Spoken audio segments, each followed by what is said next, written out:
Ladies and gentlemen, we meet again towards Chag Sukkot, which I think this year brings with it a different message than any year before.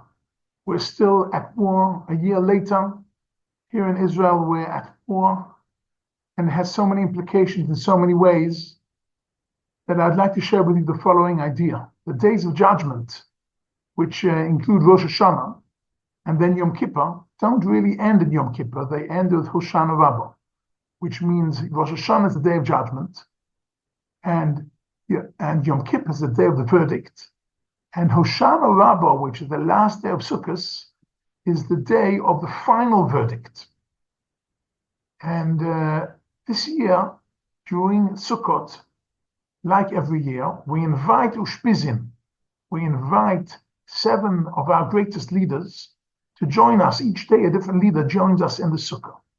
So I'd like to suggest this year we do it differently. We invite these 7 leaders every day to the Sukkah, but we want them to be advocates. We want them to help us towards the final verdict, towards the last day of Sukkot, Hoshana Rabbah, that we get a better year than this past year. We've had a very tragic year, and we're suffering, we're bleeding. We're not in post-trauma, we're still in trauma. And we need siyata d'shmaya, we need help from HaKadosh Baruch Hu to make us, put us in a better position and get us, and for that we need these 7 great leaders to be advocates for us. How can they be advocates for us? So on the first day we have Avraham Avinu. Avraham Avinu can be an advocate because he can say, look at these, look at Am Yisrael, how they are exactly my descendants. Because all this year, all they've been doing is chesed. They've been giving of their own time, of their own money, of their own efforts. They've been volunteering. They've been donating helmets and jackets to soldiers and foods and helmets.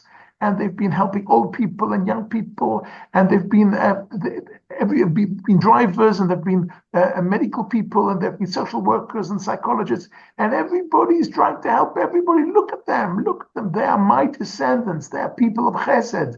They are people of giving, like I am Avraham Avinu, and therefore, as an advocate, have mercy on them, and on the final verdict of Hoshana Rabbah, make sure they have a better year than the past year. On the second day, we have Yitzchak. Yitzchak Avinu actually put himself on the altar. He was willing to risk his life. He was willing to do mesirut nefesh. He was really willing to put his life at stake to save the situation. And look how many of our chayalim, of our soldiers, put their life at stake when they were flying bullets in order to save their friends under fire, and to volunteer to go to the army and to serve in the army. And it's been amazing that the amount of mesirut nefesh, and not all of them came home. Not all of them came. Some of them fell in battle. Very, very painful and sad. However, we're very proud of them because they knew what they were fighting for. And that is Yitzchak Avinu. And therefore Yitzchak can say, look, I'm an advocate because look at these Jewish people this year that proved to be my descendants. And then Yaakov had to fight with an angel. And when after he fought with the angel, he was limping. Just Yaakov can get up and be an advocate and say, look at all those limping people. Look at all those soldiers who lost arms and legs, and they're invalids for life. Look at them. They were fighting for Am Yisrael. They were fighting for Eretz Yisrael. They were fighting, and they did their very best, but they came out limping, like I came out limping. So they're exactly like I am. So they are my children. So I'm an advocate for them, and make sure they have a better year this year than last year. Then comes Yosef, and Yosef was thrown into a pit. Yosef was actually taken hostage and sold down in Egypt. And who knows where our hostages are? Who knows? They was definitely thrown down into a pit. Maybe they were sold in Egypt. We don't know. Maybe they were taken through the tunnels. We don't know where they are. At the moment, we have 101 hostages, 54 we hope, we believe are still alive. 37 we believe are not alive anymore, but we don't know because the Red Cross are not being allowed to see them and to report to us who's alive and who needs medical treatment, etc.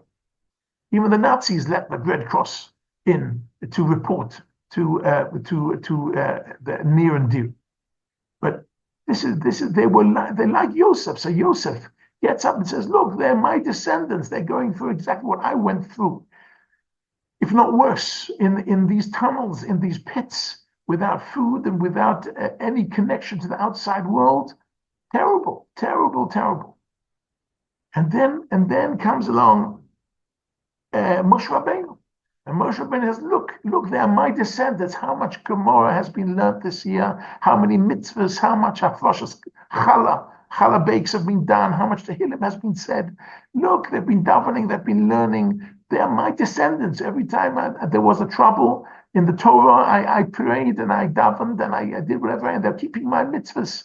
So have mercy on them, and I'm their advocate, says Moshe Rabbeinu. And then comes Aaron HaKohen. And Aaron HaKohen was the man of unity, or the man of blessing, the man of love.